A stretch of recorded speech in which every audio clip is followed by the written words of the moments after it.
Prof, ha il microfono spento, quindi se sta parlando non la sentiamo.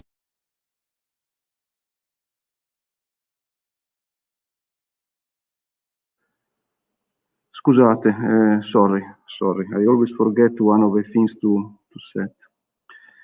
So let's start from what we did yesterday, that was to discuss the way to solve the equation of waves by using Fourier decomposition. So this is the equation that we were discussing, and these are the initial conditions with Dirichlet boundary conditions. And the idea is that we expand the solution on a basis of eigenfunctions of this differential operator under Dirichlet boundary conditions. So in this case, the sinus functions. And we expand everything on this basis, the external force F in the two initial conditions, psi and gamma. And therefore, the problem reduces to a problem of getting the time dependence of the coefficients. The coefficients, therefore, have to satisfy this ordinary differential equation with boundary conditions which are obtained just by imposing that at time t equal to 0, the solution must be equal to psi. Psi has been expanded in this way, and therefore we force the fact that the u that contains the coefficients an, this an at the time t equal to 0 must be equal to each of the terms bn of the decomposition. And similarly for the first order derivative, the velocity. So if it has to be equal to a function gamma of x at time t equal to 0, then we expand also this gamma in the same way. And therefore we get that the time derivative of the coefficients at t0 must be equal to dn. So this is essentially what we discussed yesterday. And now,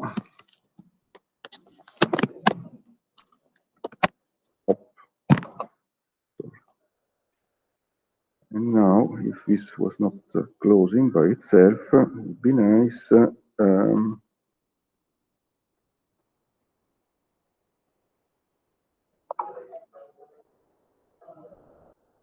Okay.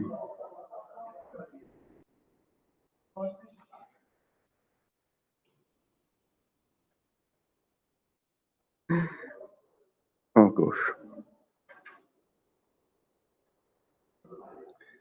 Oh, sorry, it's not even this. Sorry.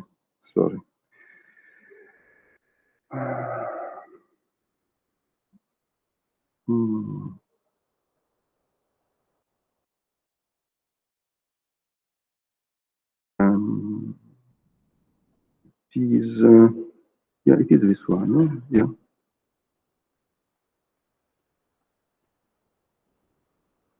No, gosh, it's the other one, isn't it?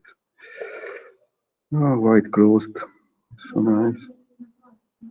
Come? No, but it's another version. There are two versions of one note, unfortunately, and they are not completely equivalent. Just a second, sorry. I have to open the other version. Okay.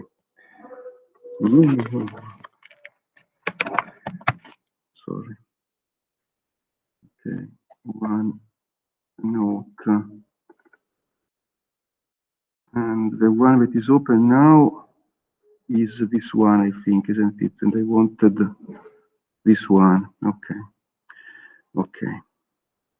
No, let's see if it's not shutting down. Okay, there we are. Sorry. Okay, so what I want to discuss now is the fact that if there is not an external force, therefore if F is equal to 0, the solution is periodic. And this is easy to check. So assume that F is equal to 0. So F was expanded and the coefficients are what is called Cn. So what happens if Cn is equal to 0? So we go down here. Just be careful that this is C square, it's not Cn. This is C square. So this is the Cn. So we end up with a simple equation, the one that's written here, and we can solve this equation. So in this case, so F equal to 0 implies Cn equal to 0, and therefore it implies that the equation for the coefficients is just the second derivative of An respect to time plus C square N square pi square over L square An equal to 0 with boundary conditions as written just there. So An of 0 is equal to Bn and derivative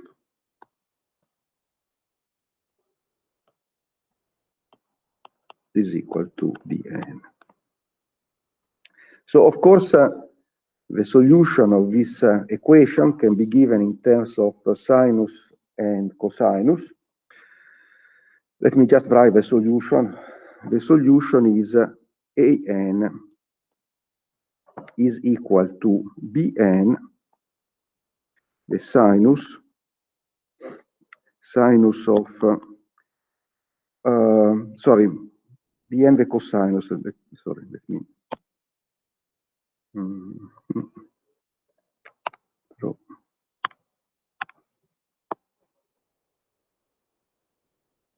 okay. So Bn is the cosinus of Cn pi over L t minus t0, let's say, whatever. And similarly, Dn L divided by Cn pi sinus of Cn pi divided by L t minus t0. Okay, one can easily check that this is the solution of that equation satisfying these initial conditions. For t equal t0, the second term vanishes, and so we get Bn. And if you compute the derivative, this becomes a sinus vanishing at t equal t0, this becomes a cosinus, and this n pi cancel, and we get the Tn. Okay, so the point here, the crucial point, is that if we now expand our solution by taking into account this time dependence, so what we get, so the problem that we are discussing, let me tell it again, is the previous problem, but with F equal to 0, so in this problem here, but without an external force, then the solution can be written in terms of these coefficients, so our u of x and t can be written as a sum, in principle, from 1 to infinity of these coefficients that I just wrote, An, which depend on t, times the sinus of n pi x over L. So the important point is that this time dependence, so this an of t, is given in terms of trigonometric functions, sinus and cosinus. So let me stress again one point, that this is because, of course, the time dependence contains a second order derivative at variance with the equation of diffusion, where there is a first order derivative, and therefore we were getting exponentials. And here instead we are getting trigonometric functions, and these trigonometric functions are periodic. So we can ask ourselves which is the periodicity. It means essentially that we can find a period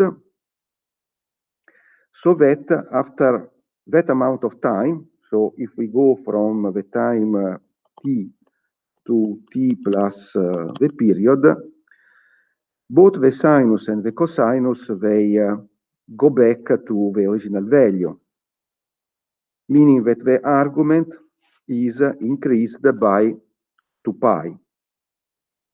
So it is clear that, so the question is, we want Cn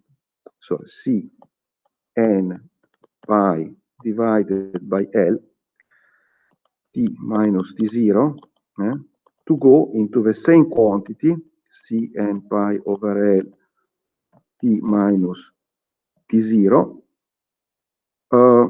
plus 2 pi.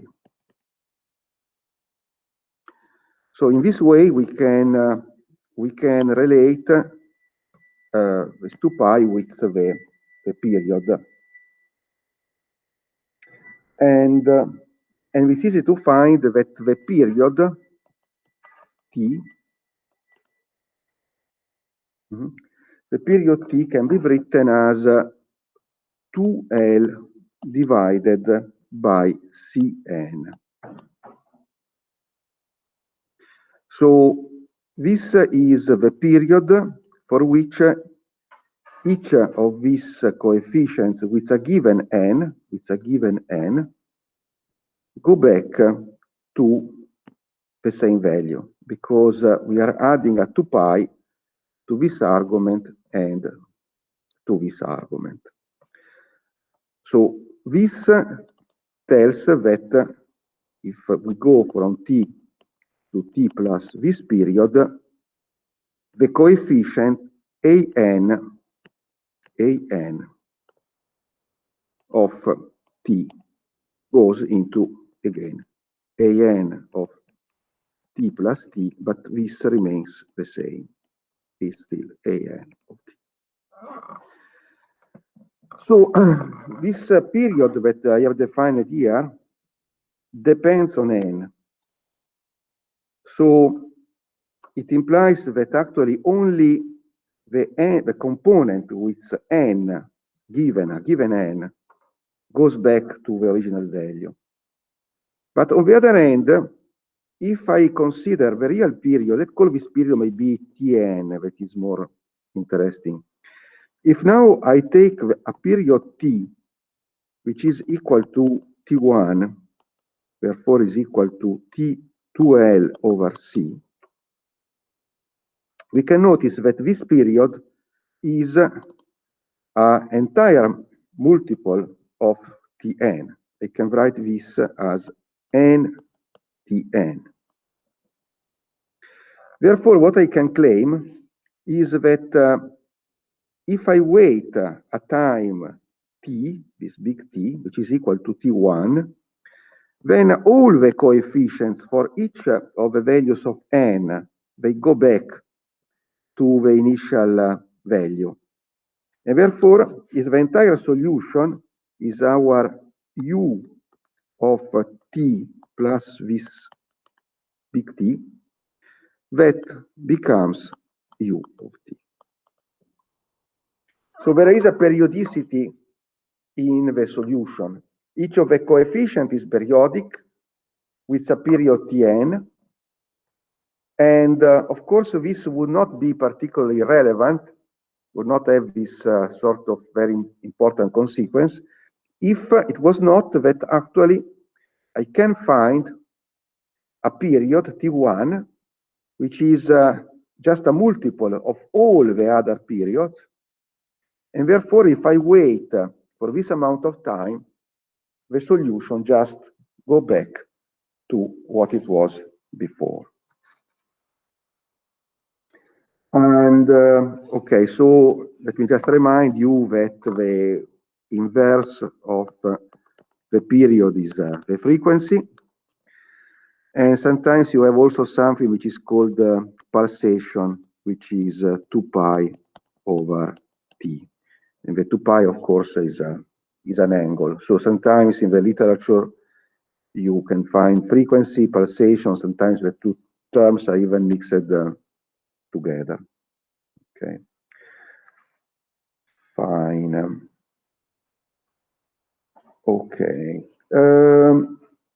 Maybe we can discuss a little example to see how this works in practice. So let me open Spider.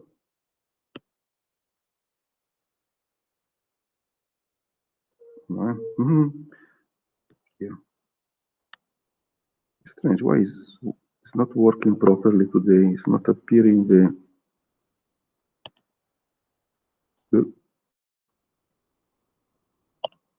okay. Spider.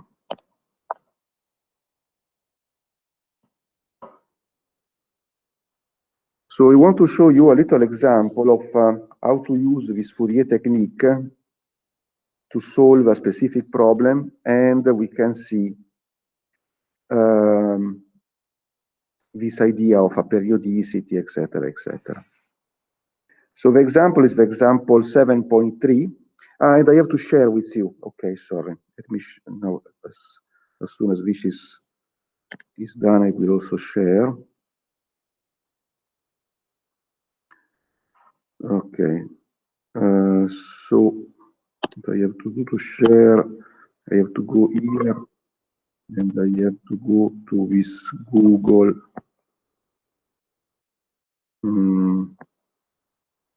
Google Classroom.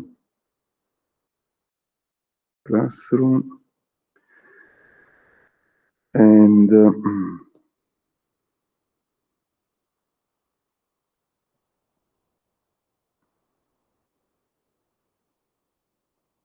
okay, and share and add file, and it is the 7.3. Open post, isn't it? I know you have to write something here. Okay, example 7.3. Okay. Now I can post. Okay, you should have it now. Okay, so the example, let me first tell you what type of example it is. So, oops. So this is example 7.3. Okay. And so the example is the previous equation, but we specify that, okay, f is equal to 0, that gamma is equal to 0, and that psi is a given analytic function. I don't even write the analytic expression, which is just boring, but it corresponds to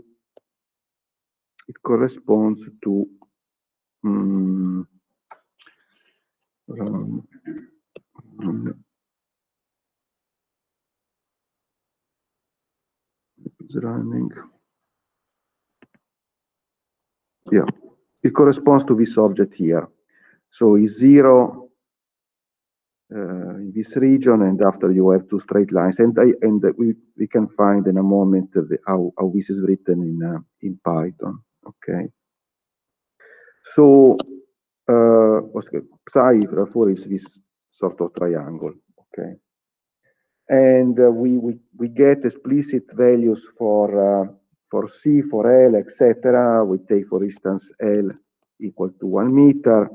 We take C equal to 522 meter per second. And therefore we have a fundamental frequency. So let's say 1 over T, this fundamental frequency, is equal to 261 Hertz. And I think that's it. So essentially what we need to do if we want to solve a problem is just to compute the projection of psi on the basis of the sinus functions. Because we don't have an external force and we are taking also gamma equal to 0. So the only function that need to be projected is the function psi. Now this can be done analytically because after all psi is just a piecewise linear function, but instead of doing it analytically, I did it numerically. So let's see a moment how this works. So first of all, okay, you recall you need to always to import these packages if you want to do some numerical calculation, if you want to plot. After you define this function here is this psi function, which is essentially the initial value, initial position of the string, and is written in terms of this piecewise command.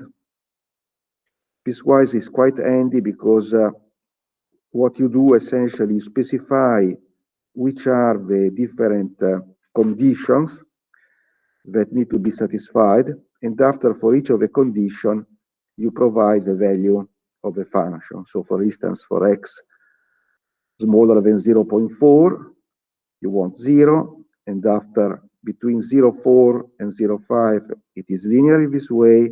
0.5, 0.6 is again linear and is again 0.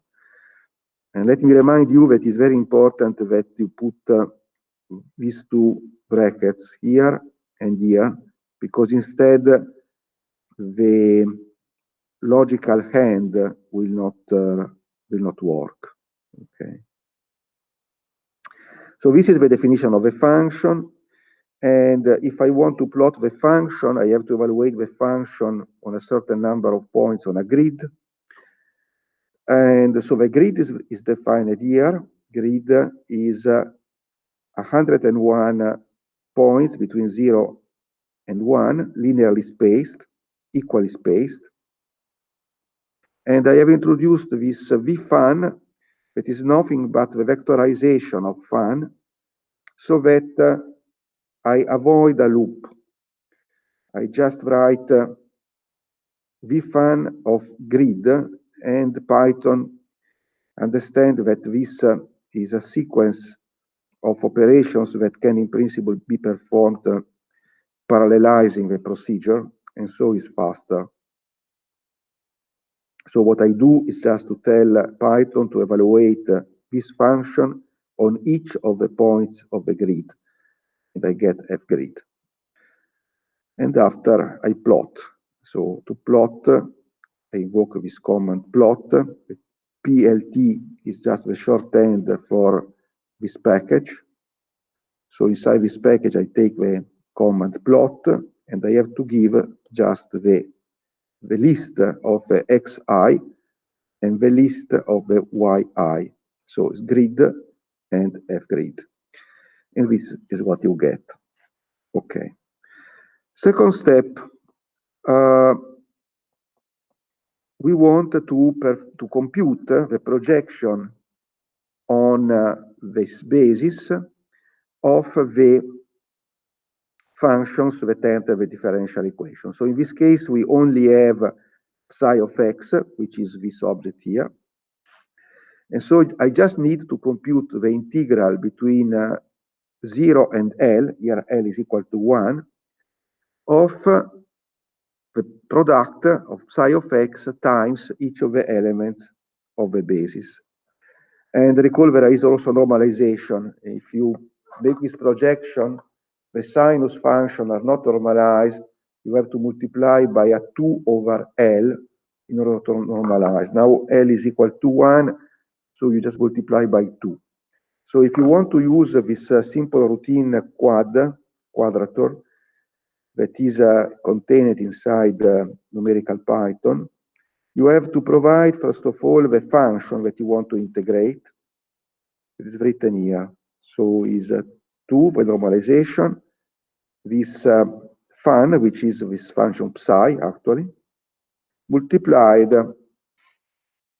by this sinus. I am using systematically the NumPy version of the functions because in certain cases it is faster. So I think there is nothing bad in just using always the NumPy version. In certain cases it's the same as the basic version of Python, but in other cases faster. And so and also it can be vectorized as I did before. Instead, you cannot. Okay, so you have this object here, and therefore after you integrate this object from 0 to 1, and let me remind you that since this object contains 2 arguments, and you are only integrating on the first one, you have to tell Python that the second one you keep frozen as a parameter, and this parameter value is n. And finally, this 0 here is because Python provides a list of 2 numbers as an answer as a result of quad. The first number is the estimate of the integral. The second is an estimate of the error. But now we are only interested in the value of the integral, so I take the first of the 2 numbers that in Python corresponds to the element 0. So in principle, this is what I tried yesterday. You could directly jump from having defined your function b of n to writing the solution without this intermediate step. So I think it is something that is quite interesting to discuss. So let's suppose that I don't do this intermediate step. Let's just skip directly. And I go and I write the solution. So I give the numerical values of the quantities that enter this calculation, C, the period that I gave a moment ago. And I arrive here and I write my solution as a sum. So, of course, numerically, I can only sum a finite number of elements. Let's say that I sum up to the element n max. And therefore, this sum will contain an index n that is in range up to n max plus 1 if I really want to include the last element. So if I want to define a sum, I initialize the sum to 0, and after I systematically using this loop. So the solution is the solution plus what? Plus the coefficients that we obtained a moment ago. Sorry, let me, maybe I have to write just one more line, because it's not clear. If we are here, sorry, I wrote it already somewhere here. Okay. So the coefficients, let's recall that in this case, the dn are equal to 0 because the dn would be the projection of the gamma, which is the value of the velocity at the origin, but the velocity we put to 0. So we are left with the bn.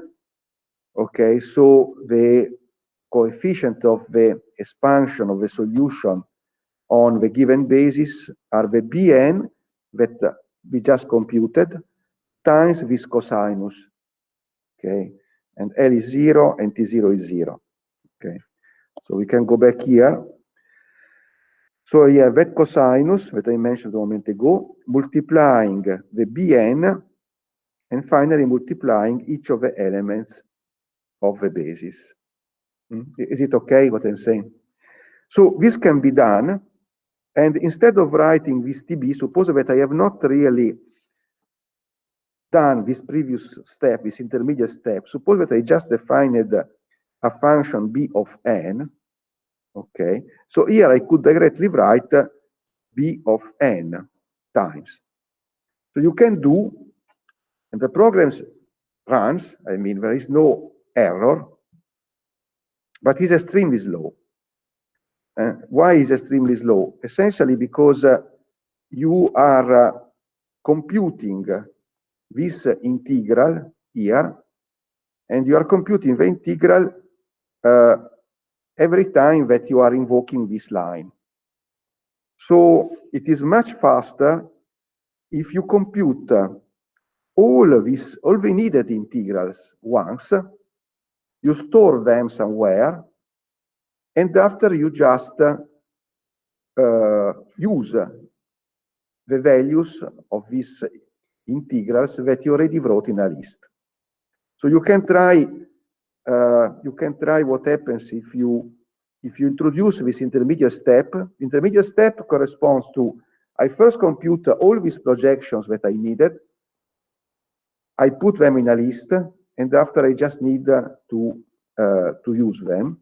Okay, and in this way I'm just calling these numbers here.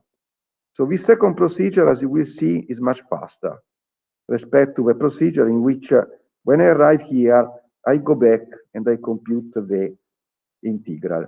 I suspect that the reason why it's much faster is that numerical Python can probably again use some parallelization in computing this list of objects, because this calculation, so to say, is done independent,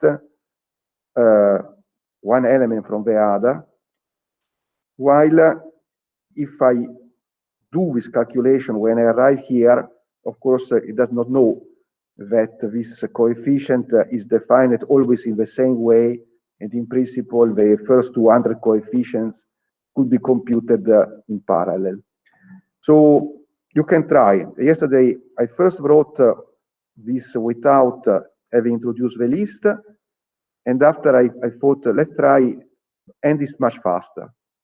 So, as I said, I suspect that the reason is that if you compute once forever all the elements, Python can probably use some parallelization in the calculation, and therefore it reduces by a factor, not completely relevant factor, the needed time. Okay. Now this, I don't know what to do. Okay. It's nice. Okay, it's good. Okay, so that's it. At this point, we can directly compute the solution. We can compute the solution at a given time using a given number of elements of the Fourier decomposition. That is what I did here. To reproduce the figure of the book. Okay, so you start from this red, and which is of course exactly identical to this one. Okay, the point that the first funny point that you can check is that what is present in this figure is actually not the initial value, but is the value after a period, which is what I called here,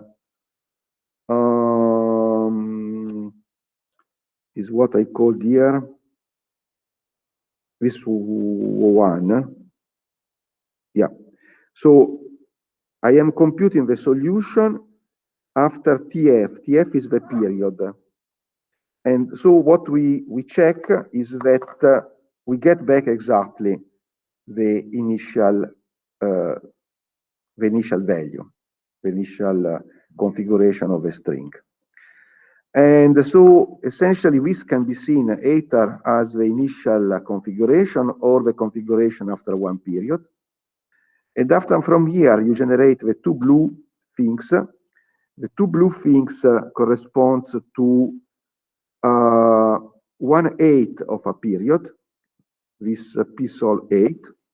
So essentially, as you recall yesterday, we have seen that if this object was infinite, so there were no boundary conditions, essentially what happens if the velocity initially is 0 is that this object splits and one part of it moves towards right, the other part towards left. But now we imposed the Dirichlet boundary conditions. And so what happens is that when these two components reach the two boundaries, they flip. They go from this configuration to the other configuration below.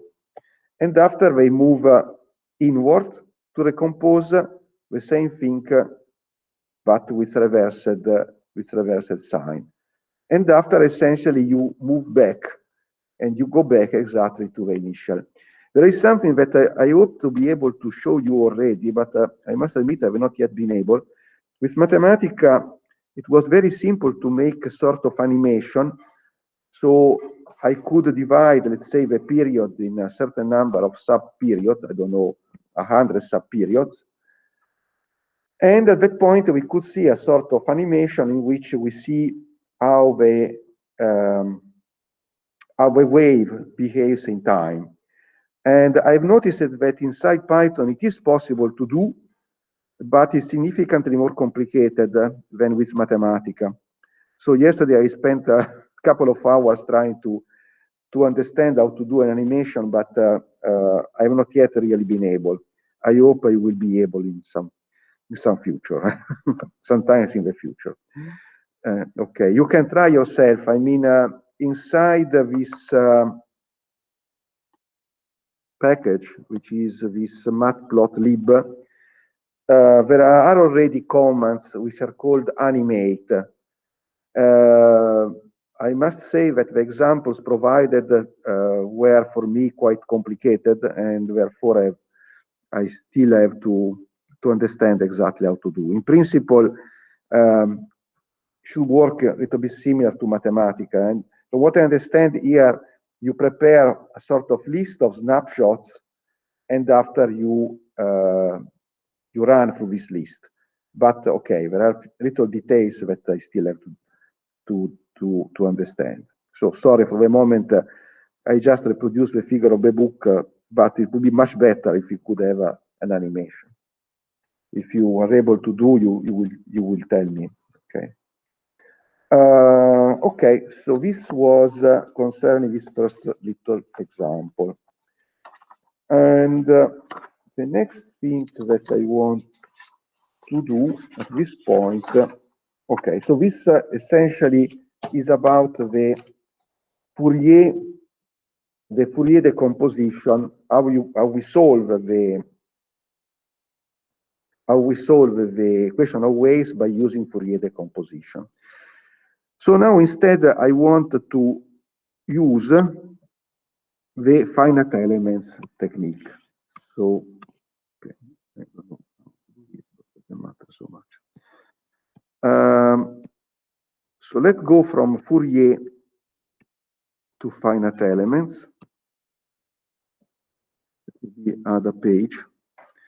So this is waves . So,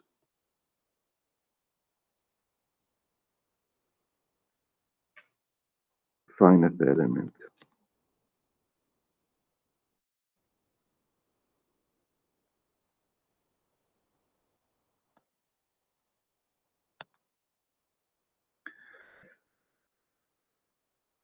Okay. Okay. So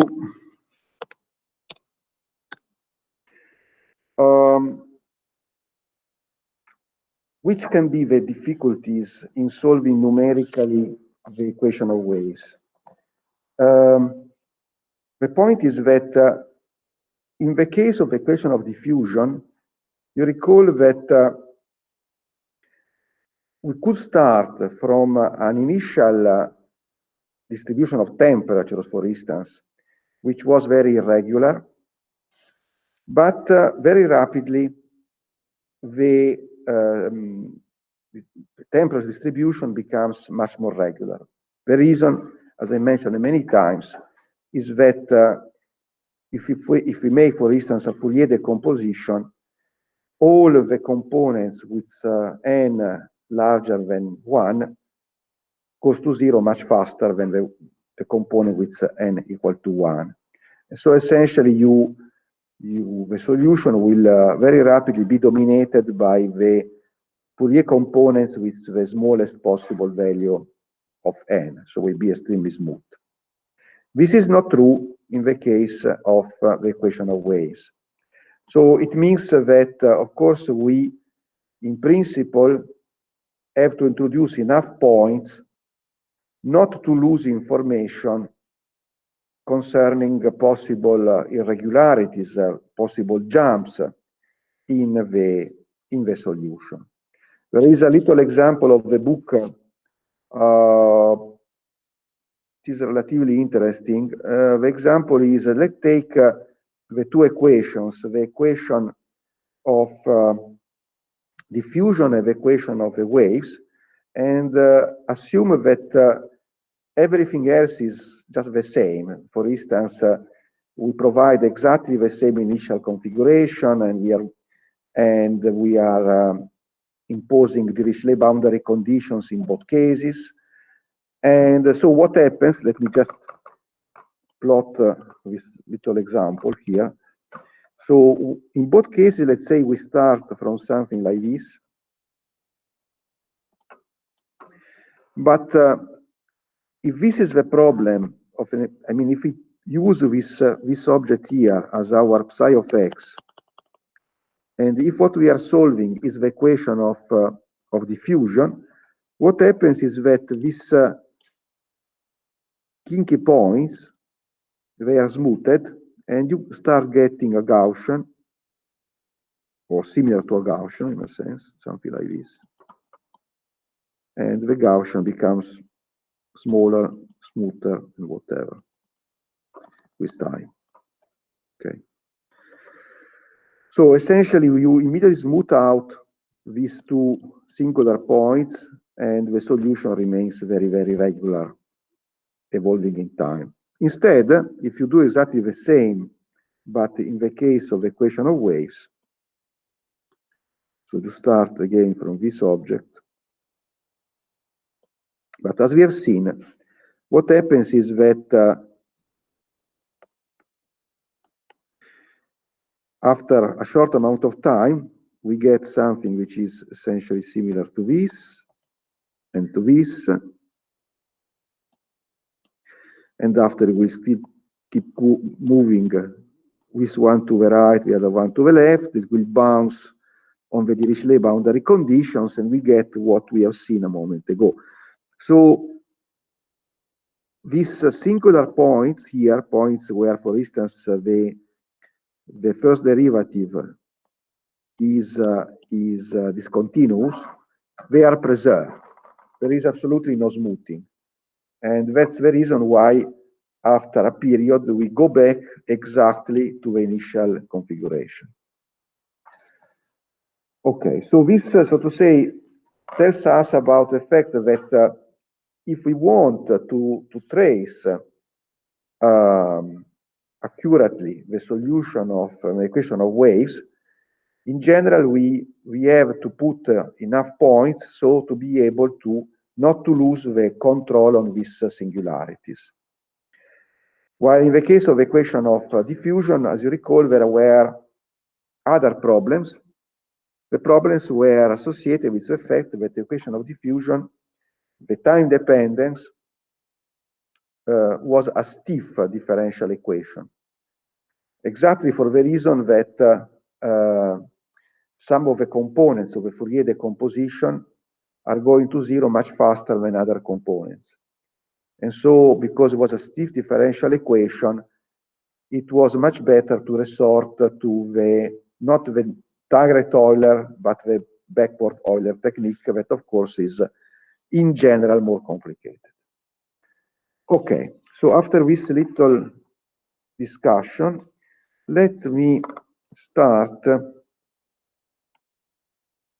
once more writing down the finite element technique, this time for the equation of the waves. So the equation that we are discussing is, of course, this one, this second derivative u respect to time minus c square second derivative of u respect to space, and this is equal to f of x and t.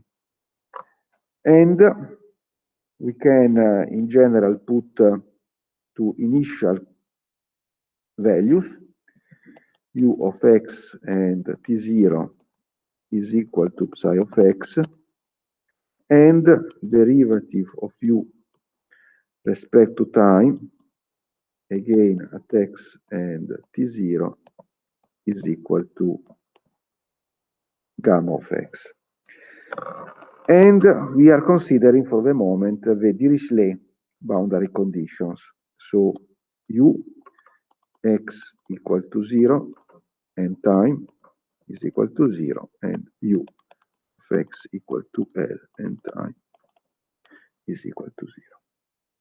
So how do we transform this problem, which is the strong version of a problem, into the weak version of a problem? As you recall, we multiply by a test function and we integrate.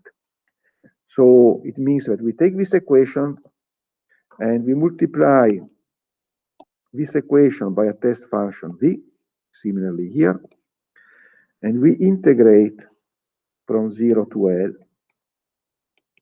integrate from 0 to L dx. And this function, we have Dirichlet boundary conditions, so the function v will also belong to that space V, that is the space where we are imposing the Dirichlet boundary condition. So also V has to vanish at 0 and at L. So it's C squared D 0 L. Okay. So what we do is to rewrite this equation here by performing a partial integration on this term. And if we perform a partial integration, of course, we get a finite part which contains the first derivative of u respect to x, and it contains the function v. Okay, so if I integrate this, I will have the u over the x times v, and this quantity needs to be evaluated at 0 and at L. But V has to satisfy the Dirichlet boundary conditions. Therefore, that integrated part just vanishes. And so what we really get is instead the following equation, is the integral between 0 and L dx of, let's say, second derivative of u respect to t square v, plus, because of a partial integration, plus c square du over the x dv over dx, all this integrated in dx, plus what is written. Okay, sorry, equal to what is written, equal to integral from 0 to L dx of f times v. Okay, so we are looking for a solution U that satisfies this equation for whatever V belonging to this space. This is the weak version of the problem. And after as usual, we use the idea of Galerkin, and we implement the Galerkin by using our piecewise linear functions. So the idea of Galerkin is that we can restrict ourselves to a subspace spanned by a finite number of elements, and the way we rewrite this equation in the subspace is just fine. I mean, this little technical point is we rewrite the equation in such a way that the solution of the equation in the subspace really corresponds to the best approximation to the solution projected onto that subspace. And finally, the idea is, okay, we want to have, we know that we are going towards transforming this problem into a linear algebra problem, and we want to have matrices which are band matrices, three-diagonal matrices. And therefore, we introduce our basis written in terms of this piecewise linear function so that the matrices will become three-diagonal. So if I do these two steps, so I restrict myself to the subspace, and therefore I expand everything on the subspace. You recall there is a little funny thing in the notation. We call Vn of x and t is actually the solution written in the subspace. Okay, it's slightly strange notation because we use instead the symbol un for the coefficients. Okay, so this Vn is a sum on I running from 1 up to n minus 1 of the coefficients ui times the element of the basis. The reason why I don't start from 0 and I don't have n is because of the Dirichlet boundary condition, so I don't need to have elements centered at 0 and centered at L, this function. Fine. Therefore, I just take this Vn instead of u, here and here. And second point, this must be true for whatever V belonging to the subspace. Therefore, it's enough if I test this equation using, instead of V, each of the elements of the base spanning the subspace. So each of the functions phi I. So in conclusion, I arrive to the following equation. Let's say integral between 0 and L, the x. And so here I have my second derivative of Vn respect to time times phi I. I choose one specific element plus c square, and here I have again derivative of Vn respect to x and derivative of phi I respect to x, and this is the integral between 0 and L, the x of f phi I. So if I want to have just a matrix problem, I just need to expand, as I already did here, Vn on this basis, and I will get an equation for the coefficients ui depending on time.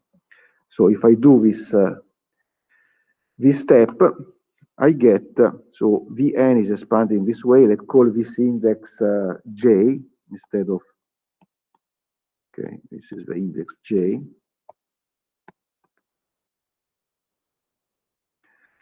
Therefore, I get a sum on J from 1 up to n minus 1.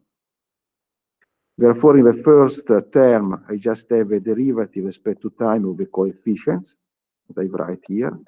Second derivative of uj respect to time. And what remains inside is an integral between 0 and L dx of this phi j that I had there, phi j of x, phi I of x, this phi I here. This is the first term. Oops. This object here, just rewritten expanding the Vn.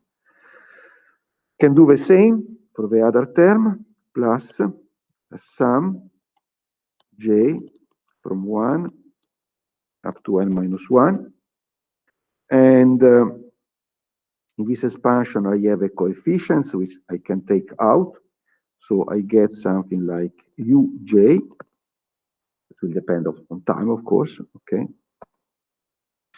Times an integral between 0 and L, the x. So now I have to take the space derivative of the phi j.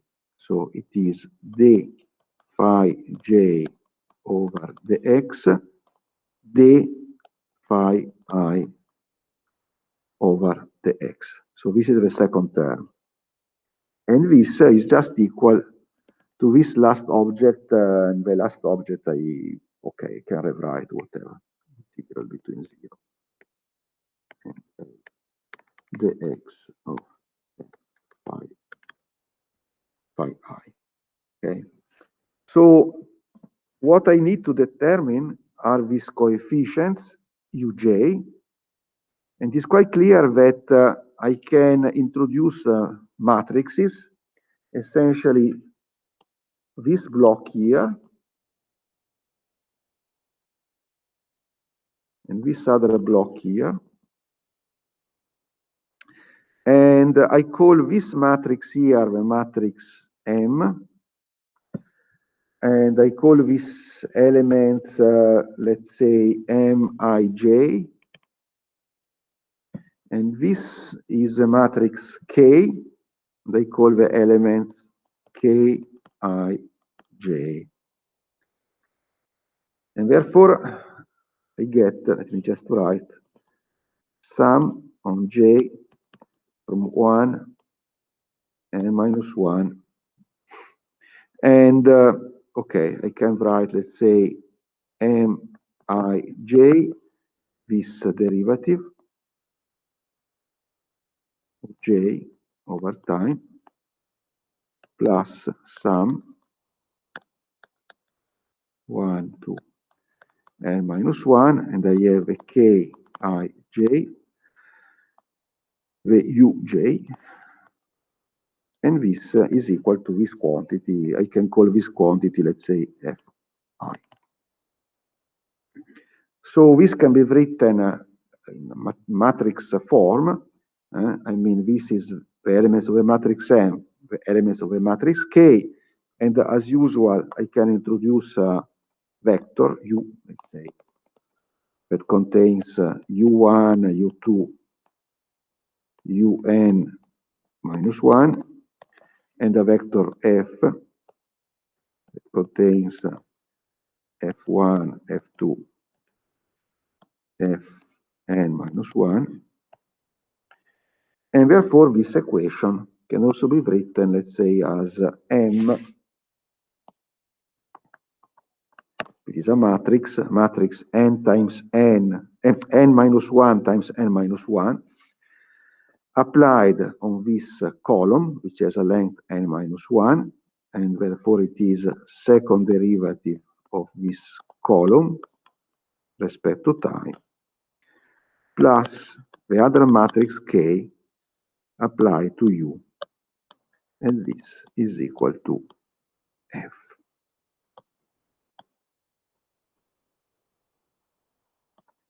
Okay. So this is the way in which we have transformed our partial differential equation into a set of ordinary differential equations coupled for the moment, regulating only the time dependence of the coefficients of the expansion. And concerning the way in which we impose the initial conditions, it is totally equivalent to what we did before. For instance, let's say we have that U of x and T0, we call this quantity psi of x, okay? But this, if you use the expansion that we have just written, is a sum on J from 1 up to n minus 1 of the coefficients of expansion, the uj, evaluated at T0 times the phi j of x. And this object here, we also expand, and we expand this object on the same basis, and I can expand this in the following way, as a sum on j from 1 up to n minus 1 of psi x j phi j of x. You recall this expansion essentially corresponds to performing an approximation. So let's put this sort of approximate just to be clear. Psi of x is approximated as a piecewise linear function because the phi j are linear objects localized piecewise, and I multiply each of them by psi of xj, and therefore this corresponds, I think I've shown before, but let me just remind you, if I have my psi of x, which is whatever, this is psi of x, and after I take a partition, and this approximation corresponds to taking a linear approximation to the function, okay? And therefore, within this linear approximation of a function, which is of course consistent with the fact that also the solution we are writing as a linear approximation to the solution, comparing these two expressions, as usual, we get the fact that what we want to determine is the uj at time t0, the initial values of these coefficients, uj at time t0 must be equal to psi of xj. And it's totally equivalent for the derivative. Derivative is derivative of u of x and t0 respect to time is equal to gamma of x. And we repeat exactly the same steps. I mean, we expand this in terms of the derivative of uj and the phi. We expand this on this basis. Repeat exactly the same steps, and we come to the conclusion that the derivative of uj respect to time evaluated at t0 must be equal to the gamma xj. So this means that we know how to initialize, how to provide the initial conditions for this set of second order differential equations. We needed two values for each of the components, and the two values are obtained now in this way and in this way. Okay. So let me write, okay, let me write formally, let me write again formally this equation in a way that not today, but next time, I will provide an example how to solve explicitly the equation of waves using finite elements. Let's prepare the formalism. Next time we will use. So the formalism essentially is based on the following. So we start with the equation that I already written. Let me just rewrite here for. So the equation is the matrix M, and I have a second derivative of U respect to time plus KU, and this is equal to F. And U evaluated at some T0 is equal to some Y0, and U prime, the U of the T, let's say the U over the T evaluated at T0 is equal to some Z0. The reason why I have already introduced Y0 and Z0 is that I want to transform this set of equations, which are second order differential equations, I want to transform into a set of first order differential equations. And as you recall, there is a little trick. The little trick is to write, let's say, okay, the first is just saying that I just change the name. I just call Y of T what I was calling U of T. This is, I mean, I could even skip this, but it's just.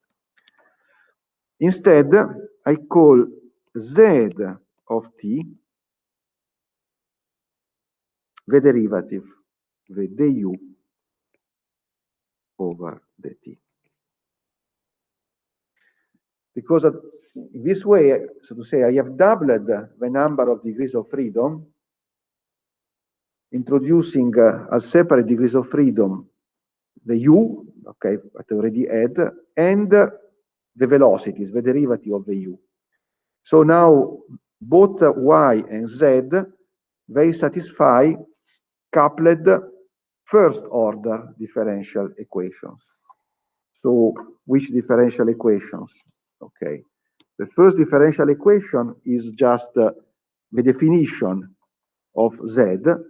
So z is the u over the t, but I called y this object. So let me just write that the y over the t is z. So this is this trivial relation due to the fact that I introduced a new quantity, which is the derivative respect to time, and is essentially what I state again this inside my equation. The other equation, of course, is the real equation, and so if I compute the z over the time, so the z over the time, of course, is second derivative of u respect to time. A second derivative of u respect to time I get from this equation. So I can write that this is equal, let me do something that after we will comment again. I multiply this equation by the inverse of the matrix M. You recall that we are not really doing that, but so I get M minus 1. So I am multiplying this equation by M minus 1, and I have to take this on the right-hand side. And therefore, I am getting a minus KU plus F.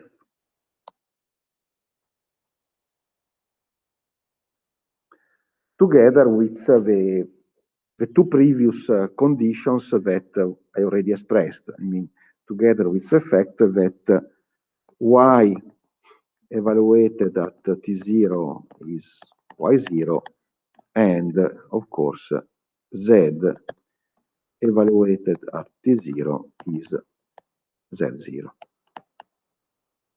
So this is the rewriting of our equation. Okay. Oh, And here, of course, instead of u, I can better use y, because instead it doesn't look like as I have really closed my equation, but this u here is y,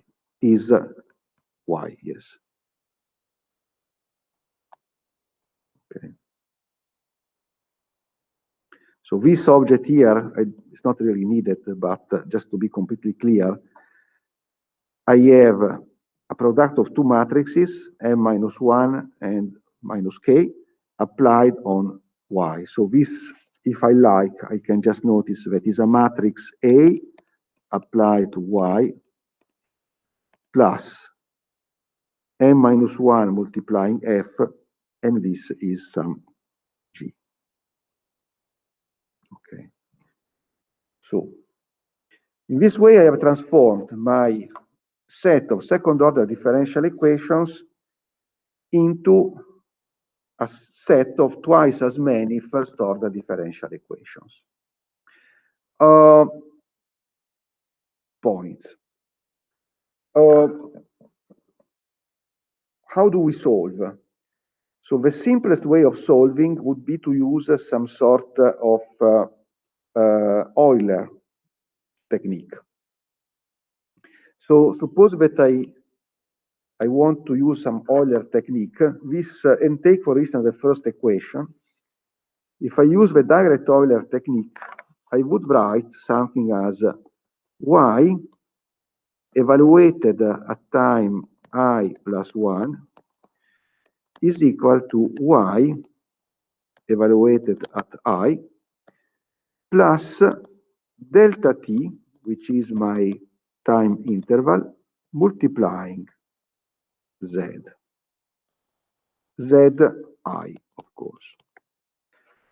So this is the first equation. You recall the trick in the case of Euler is that whatever appears on the right-hand side, I evaluate at the previous time. Okay, so this simplifies, of course, the problem, because I know exactly what is written on the right-hand side, and therefore, at this point, I just compute the new point. Similarly for z. So in the case of z, I can write, let's say, z I plus 1 is equal, in principle, to some zi plus delta t. And now I have to consider explicitly, I mean, my equation. So I have rewritten my equation in this form here. But by doing that, I've introduced m to minus 1. So let me do a little trick, let's say. Let me say that I multiply delta t by some shift, let's say s. Now, which is the equation that s is satisfying? Well, of course, is the equation that is written here. But I don't want really to, I don't want really to compute n to minus 1. So this quantity here, in principle, is my s. Up from here, up to here. This is my si. Okay, but I don't want really to compute n to minus 1. So instead, I just write that m applied to si is equal to minus k, this was y, yi, plus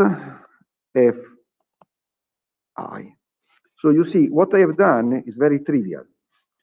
In the case of the equation for y, okay, here I had just z, and I wrote z. I evaluated the right-hand side at the previous time. In principle, I had to do exactly the same thing here. I had to evaluate the right-hand side, all this quantity, at the previous time. So I call that quantity Si. So in principle, it is plus delta t Si. But if really I claim that Si is m minus 1 times blah, blah, blah, blah, I run into the trouble of computing the inverse of m that I don't like. So instead of writing that Si is m minus 1 times blah, blah, blah, I write, no, is m times Si is equal to this. Of course, formally it's the same equation, but the point is that if m is a tridiagonal, I can solve numerically this equation. I can decouple the various components without really computing m2 minus 1. So this is what we have already done at least once, and we are doing again next time. Okay. So the idea, as I said, is to try to avoid to compute the inverse matrix of M. What else? The example that we are going to see next time,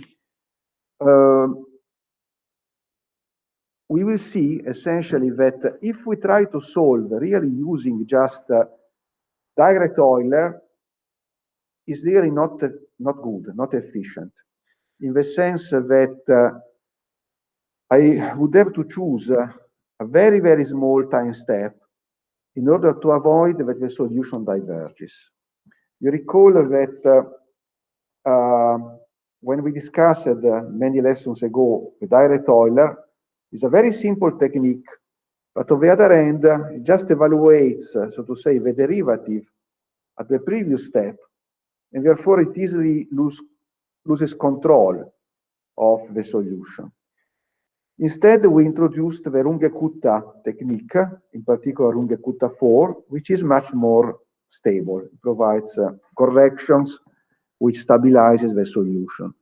So what we are going to do next time is to write explicitly these equations and write them in the form of a Runge-Kutta instead than in the form of a direct Euler. But let's do that next time. Instead, today, in this 3/4 of an hour or so that remains, I would like to discuss another problem, another point, so to say, of the equation of waves, which are the resonances. Which are the resonances? So you have already seen, of course, what are resonances, and we are going to find again our resonances, how they enter the equation of waves, in which way we can have a system which is resonant, has a resonant behavior. Before doing that,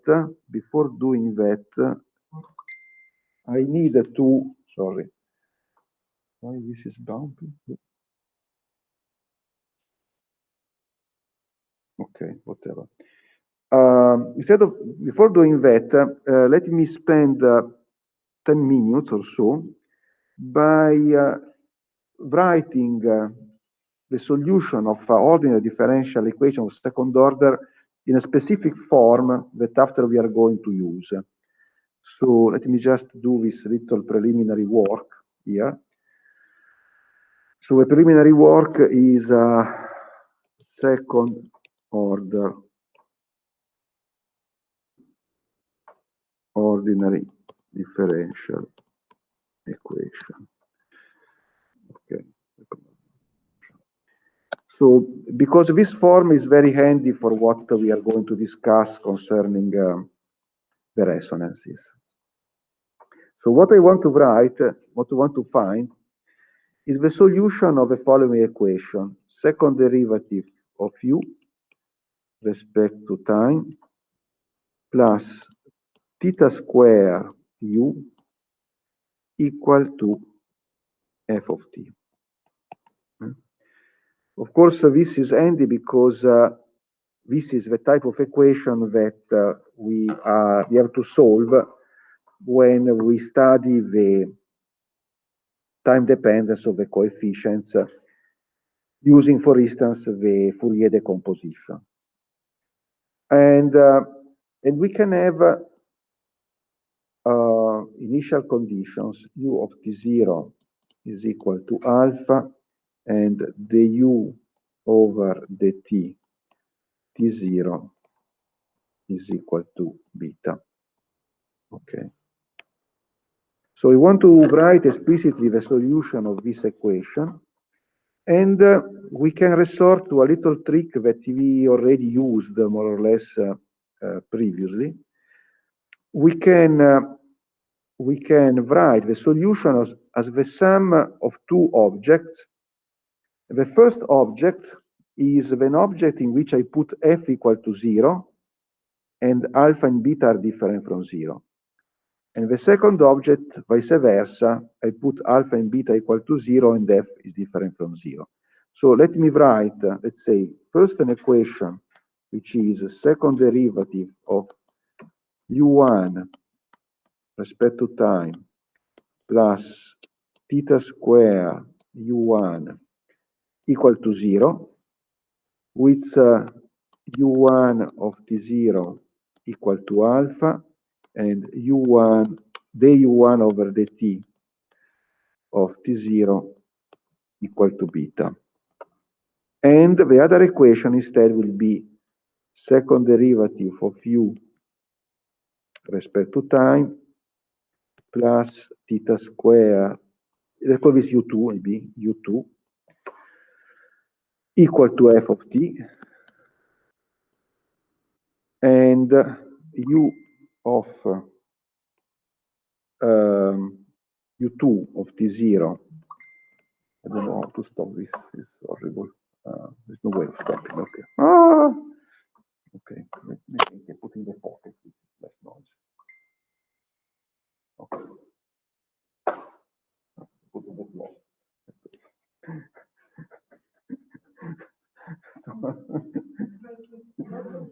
No, it's robust. It's not really protected. It's noise. Okay. What? Sorry. Okay. Okay, u2 of t0 equal to 0, and derivative of u2 respect to time at t0 is also equal to 0.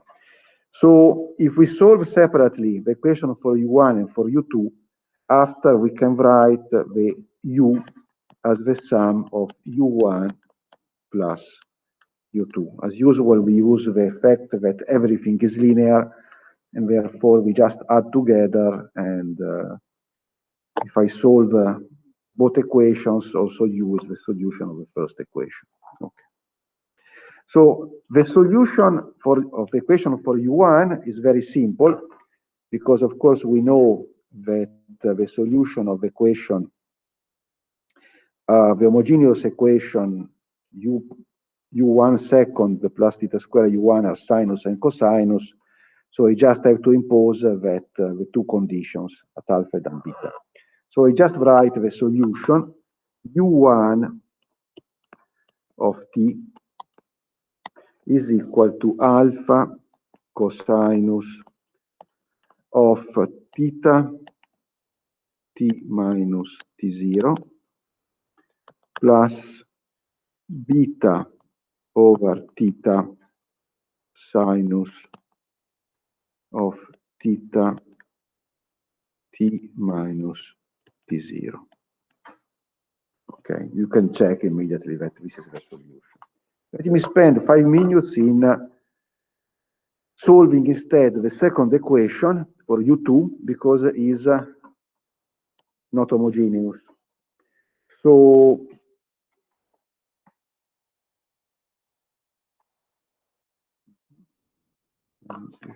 yeah, it's here, sorry. 91. Yeah, I don't know why it was fixed. So we can solve the second equation by using the technique of the variation of the parameters. Okay. So as you recall, the technique is based on the idea that we have solved the homogeneous equation associated with this, and the solution are the sinus and the cosinus.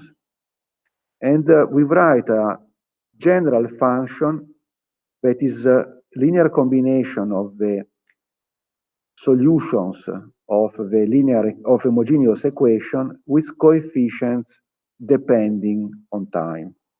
So the solution of U2, let's say, U2 of t, we write as, let's say, C1 depending on time, cosinus of theta time, plus C2 depending on time, sinus of theta time. And at that point, we have to write the equations for C1 and C2. You recall that there is a little trick. Little trick is, okay, but after all, I wanted to get just one function, U2, and now we have two functions. So I can impose some extra condition on these two functions in order to simplify the problem.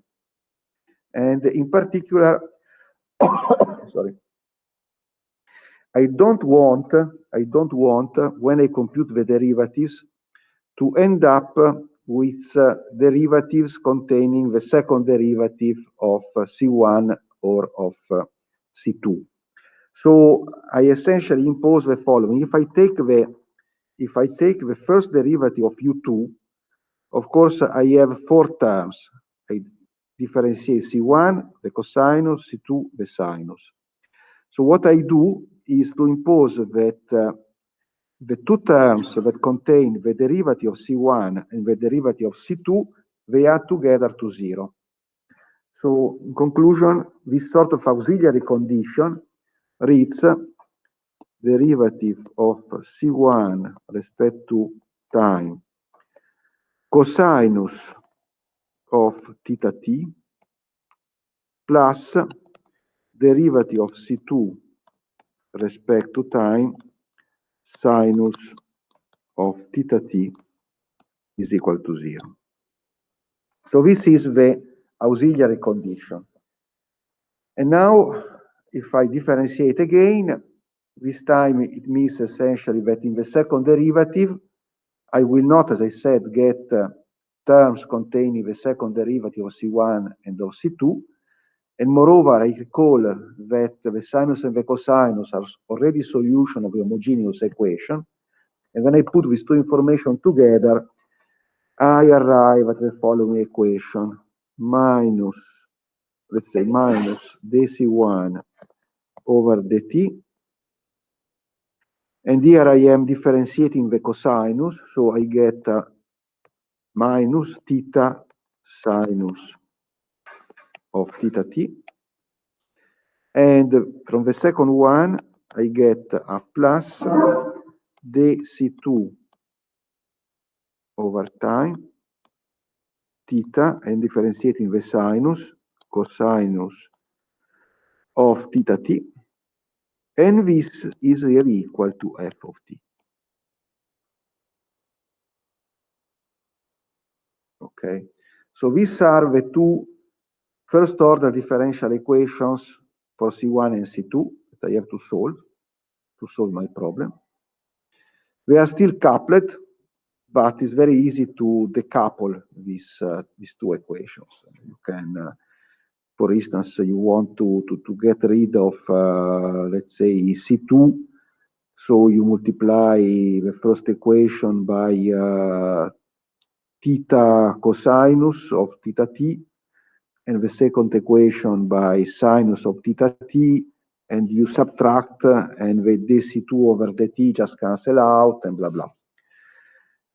So if you do that, you end up with two decoupled equations, which are dc1 over dt, and this is equal to minus 1 over theta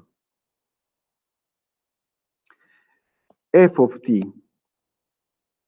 sinus of theta t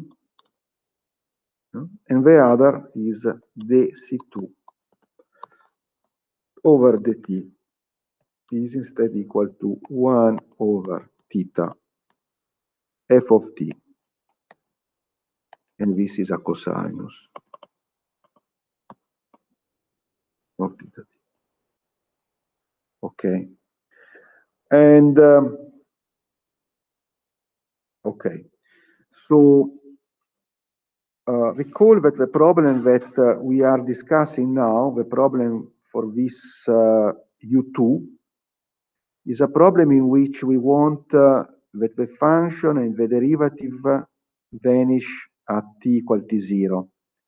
So when I integrate these two equations, I already do so that that equation will be satisfied. I write the solution in the following form. C1 of time is equal to minus 1 over theta, the integral from t0 and t of this sinus of theta s f of s ds. And similarly, C2 of time is equal to 1 over theta, the integral between t0 and t of cosinus of theta s f of s ds. Why I did not introduce a C1 of T0, C2 of T0? Because if I fix those quantity to 0, so this, you see, this corresponds to choosing, of course, that C1 at T0 is equal to 0, and C2 at T0 is equal to 0, then it is very easy to check that the solution, the U, will satisfy the two conditions that this vanishes at T0 and also the first derivative vanishes at T0. So the solution is what I wrote here, is this linear combination. And if I compute the first derivative, I already know that of the four terms, two are identically 0. The two terms, I mean, not identical, two of the terms add to 0. And the other two terms are the two terms containing C1 and C2 and the derivative of the cosinus and the sinus, but C1 at T0 is equal to 0 and C2 at T0 is equal to 0, and therefore also the first derivative of U2 is equal to 0 at T0. Does it make sense what I'm saying? Okay, so essentially what I've done is to impose here conditions on C1 and on C2 so that all together, so these are vanishing, therefore the solution is vanishing, but also the first derivative is vanishing. Because of this, I immediately check that U2 T0 is equal to 0 and also U2 prime T0 is equal to 0. Okay. So at this point, I will just have to put all the pieces together and I get the solution that I was looking for. So the U of t is written, the U2 of t is what is written here. C1 and C2 I have just obtained now. And let me do a little manipulation. So I can write that U2 of t is equal to,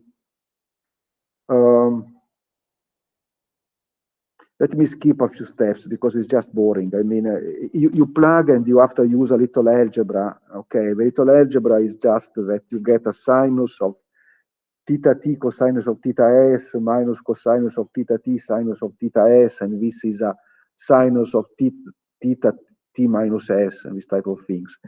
There is nothing inside. You just to plug and use this trigonometric identity, okay, and nothing else, literally nothing else, and you get that U2 of t is one, can be written as 1 over theta integral between t0 and t of sinus of theta t minus s f of s ds.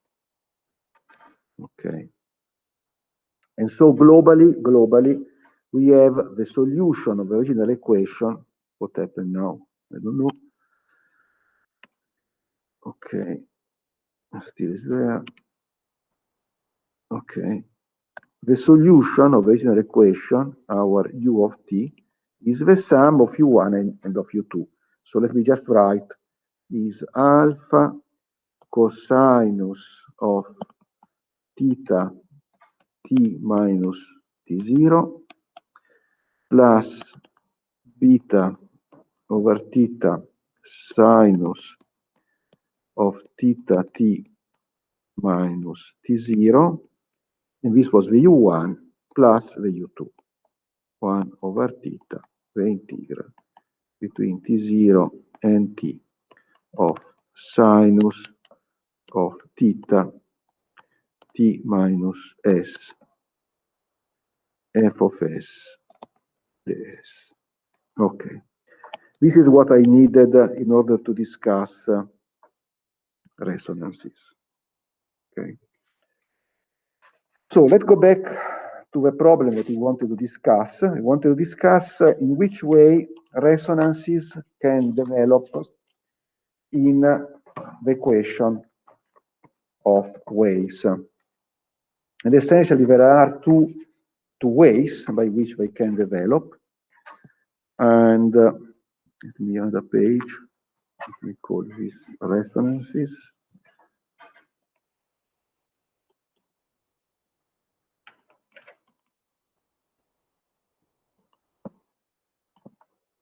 Resonances. Okay. So the two ways are the following. So suppose that we have, for instance, a string, and what we studied many times are these homogeneous Dirichlet boundary conditions. Okay. One possibility is that I keep one extreme of the string fixed. So let's say that u of 0 is still equal to 0. But I start shaking the other end of the string. Instead of putting that u of L is equal to 0, I start moving it up and down in a periodic way. Okay. So the first possibility of producing a resonance is you keep fixed one extreme of your object, you move the other object periodically, and if the frequency of this movement is close to one of the natural frequencies of the system, you get a resonant behavior. The other possibility is that instead you apply an external force. For instance, you still have your Dirichlet boundary conditions, but at the center of the string you apply an external force which is periodic, and again we get a resonant behavior. So let's spend the last 20 minutes discussing rapidly these two possibilities. So first possibility is to get a resonance by having periodic boundary conditions, at least on one of the extremes. So the first possibility is the following. So we have second derivative of u respect to time minus c square second derivative of u respect to x square equal to 0. So we don't have an external force. And some initial position of a string, u of x is 0 equal to 0. The velocity, the initial velocity is also equal to 0.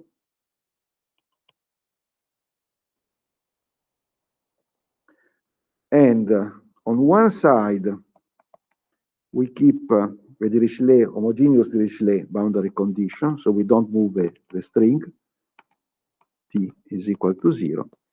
But on the other side, u of L and t, we have something, let's say, which is epsilon sinus of 2 pi omega t, okay, periodic function, with that periodicity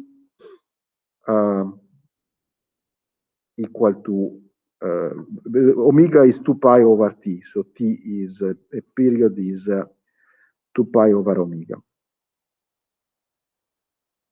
Okay, so how we study this problem? So in this problem we have not homogeneous boundary conditions.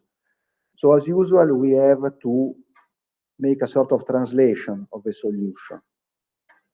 The solution has to vanish at x equal to 0, and it has to be equal to this quantity at x equal to L. So we just introduce a linear function that goes from 0 at 0 to this value at L. So this sort of shift, let's call this P of x and t, is a linear function connecting these 2 points, so to say.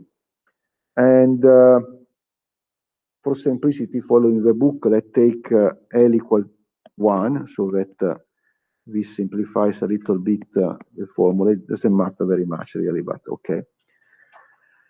And therefore, this becomes x times epsilon, epsilon sinus of 2 pi omega t.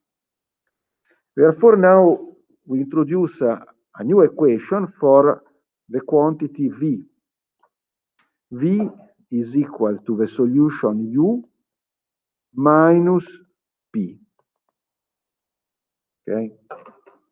So this, of course, is good in the sense that we know that a function which is linear in x, okay, is annihilated by the second order derivative, okay, and therefore what we get, I mean, so it's not if I substitute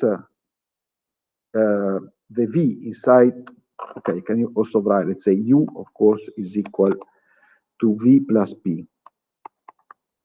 Okay, so if I substitute, of course, the second derivative of p respect to space is just 0.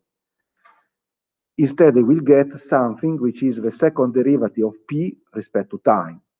Okay, so it means essentially that I will get something different from 0 on the right-hand side of my equation, if I write the equation for v, instead of writing the equation for u.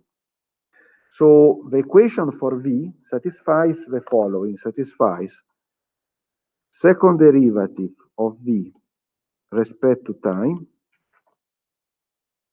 I move to the right-hand side what happens when I compute the derivative of p respect to time. I put on the right-hand side, minus c square second derivative of v respect to x square. Here nothing happens because x is annihilated by this operator.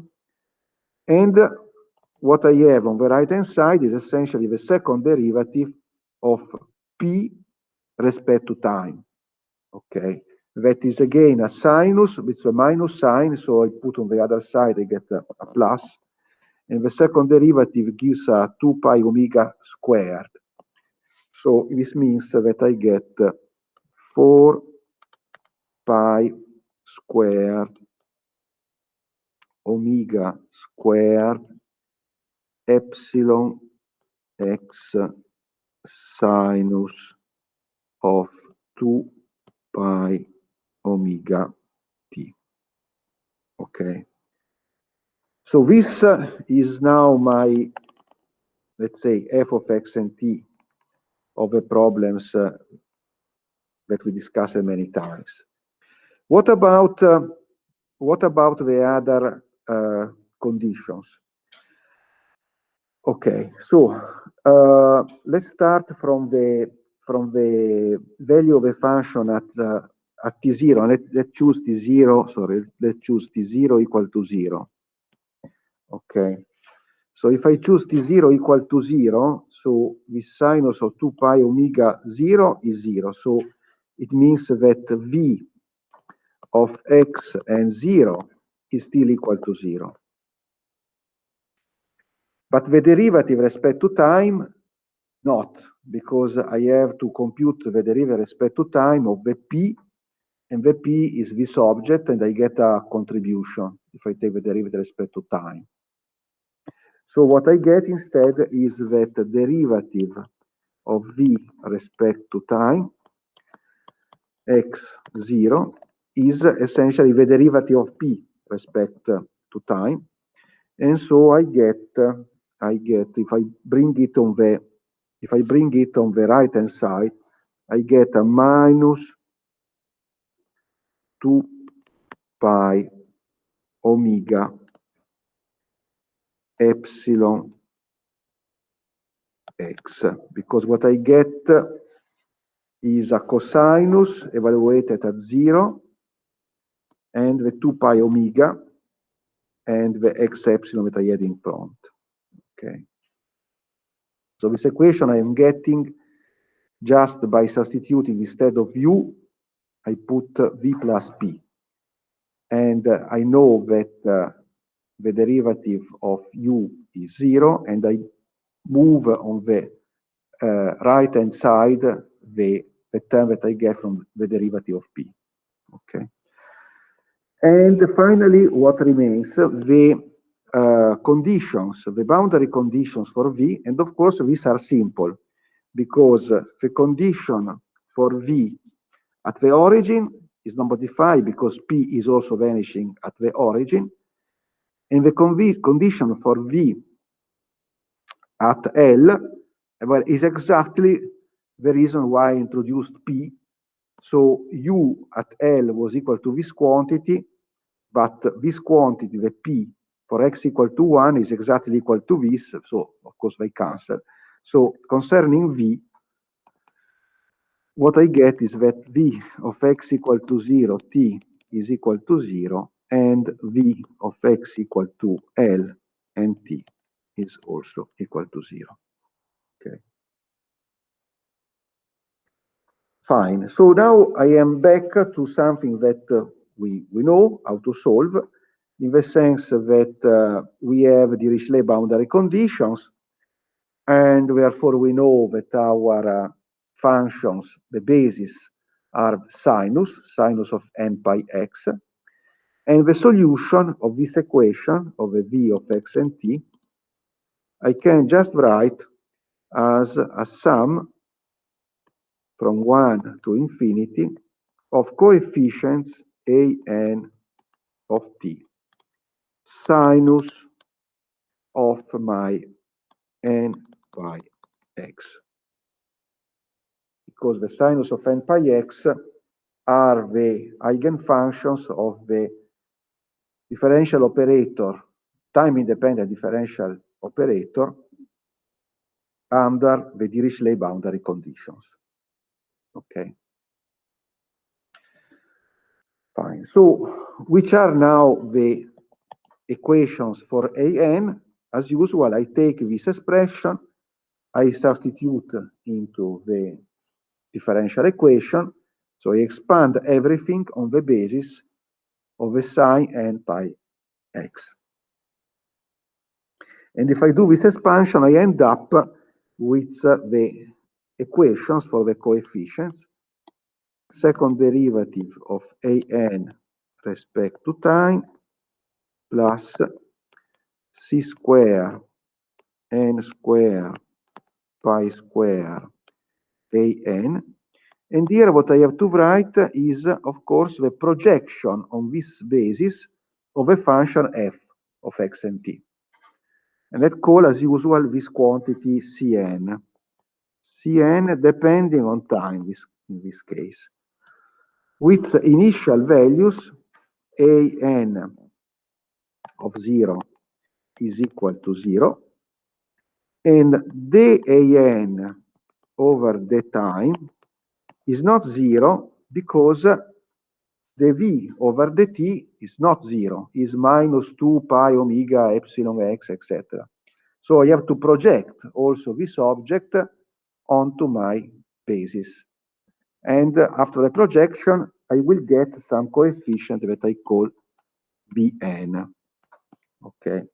So what remains essentially is to evaluate Cn and Bn. Okay. So Cn is the projection of a function f on the basis, and Bn is the projection of this quantity here on the same basis.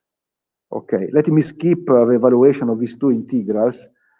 Is again something very, very trivial. And you get the following. You get that Cn is equal. Let's see if we really need the details or not.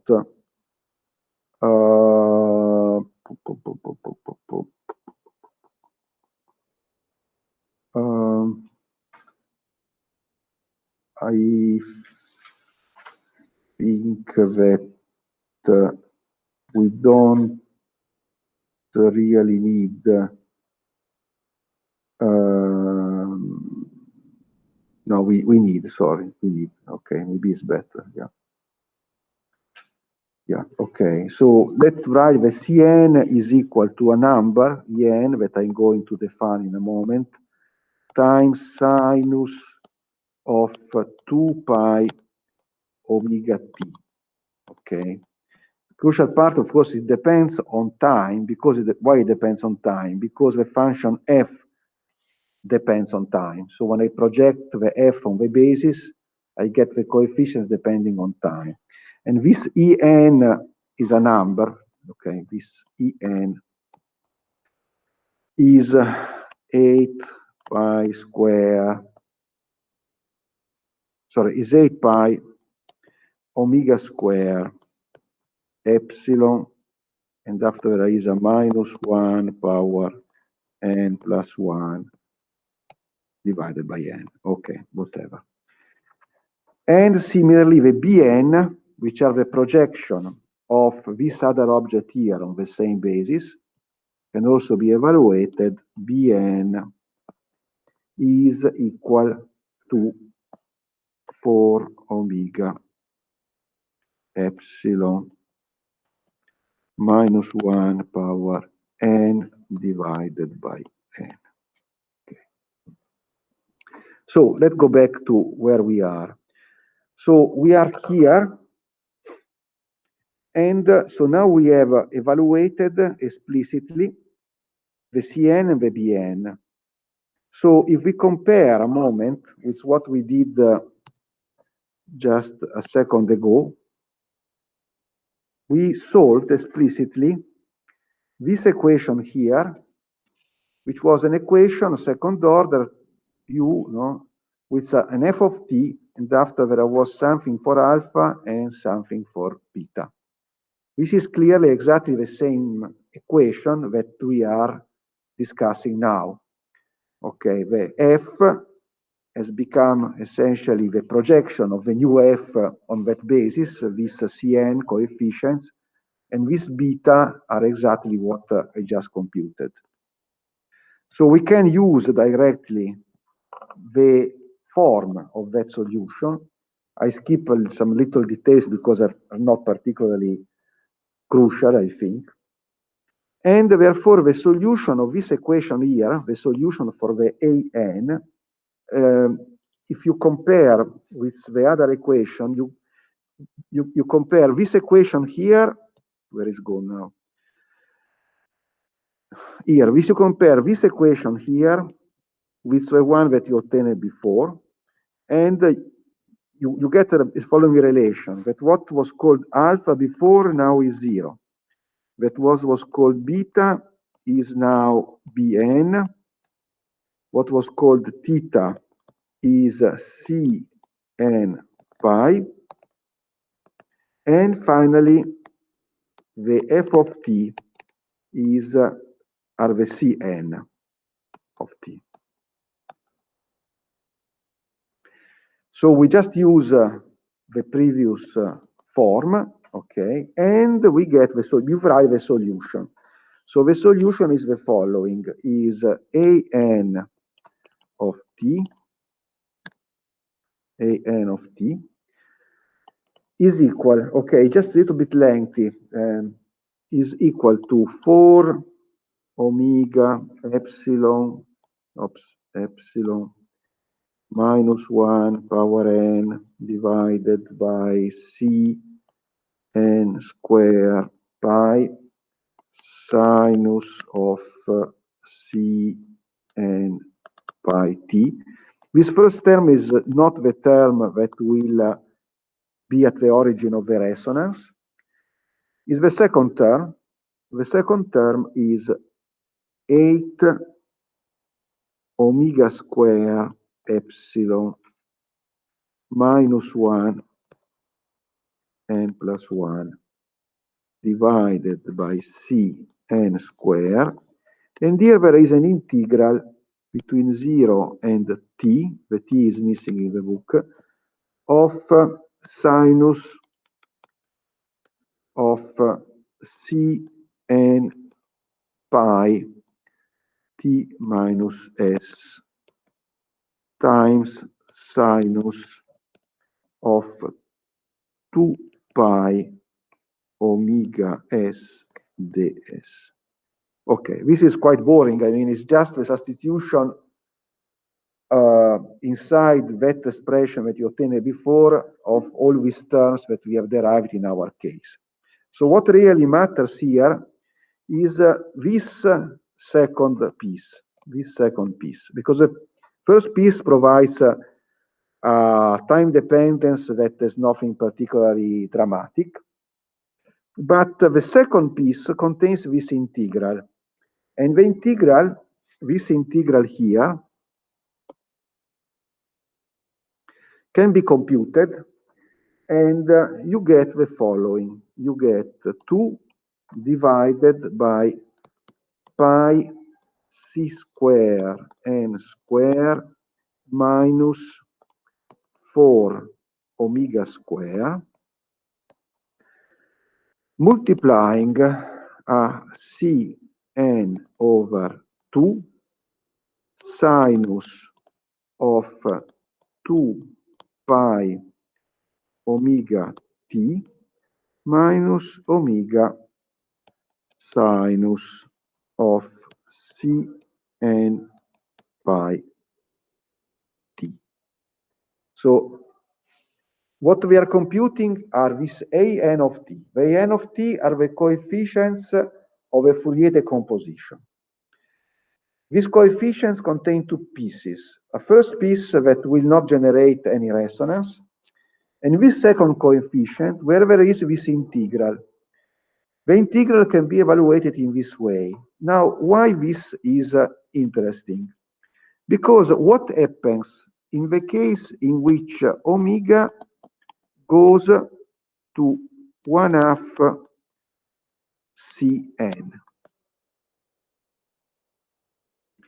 So what happens when we have this discrete, this specific frequency for the periodicity by which we are moving up and down, so this quantity here is one of the natural frequencies of the system. You recall we discussed before the fact that when we analyze with the Fourier series the solution, we get frequencies or better, we get periods for each of the components, and after there is a fundamental period for which the entire system goes back to as it was. So this is one of the natural frequencies. In particular, this 1/2 Cn, of course, is the natural frequencies for the components n of the Fourier series. And when omega goes to this, if you look carefully, you notice that you get the famous 0 over 0 expression, because in the denominator, obviously this goes to 0, but also actually the numerator goes to 0, because if I substitute instead of omega this quantity, I just get a cancellation. So what happens? I have to study exactly the behavior for omega going, so this is a function, they call this object here is a sort of function g of omega. And I have to study the behavior of this function for omega going to this special point where this object becomes a 0 over 0. So one simple way is to use the famous de L'Hopital, you recall from when you were young. Sorry for this. And so you have to compute the derivative of numerator and denominator respect to omega. What happens?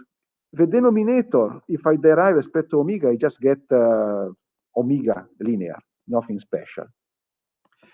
If I compute the derivative of the numerator respect to omega, there is something special that happens instead, because the first term contains a sinus of 2 pi omega t.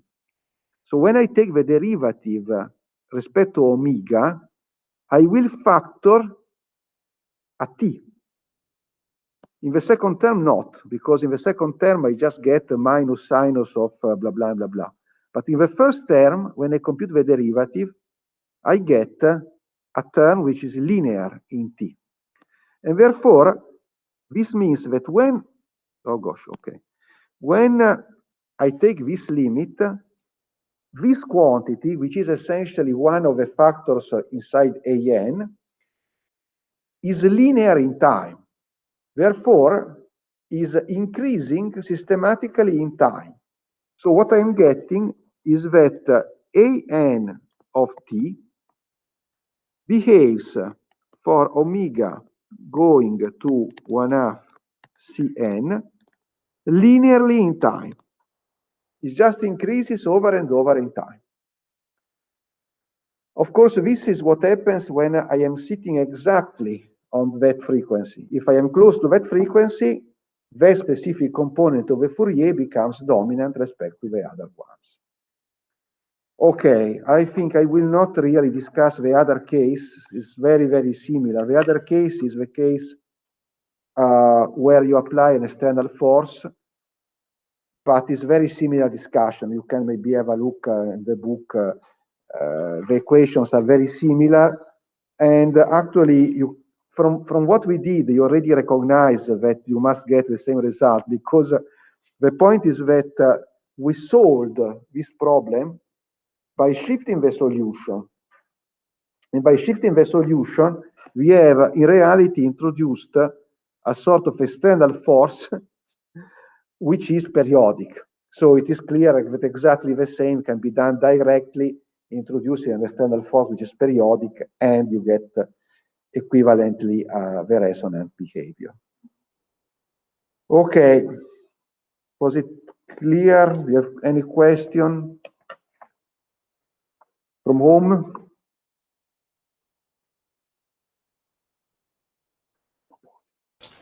It's clear. It's clear, that's clear. Okay, thanks a lot. Okay. Okay, so see you next week. Have a nice end of the week, and bye for now. Arrivederci. Ciao, ciao, ciao. Allora, questo. Oh gosh, I have to do. Stop sharing and stop recording.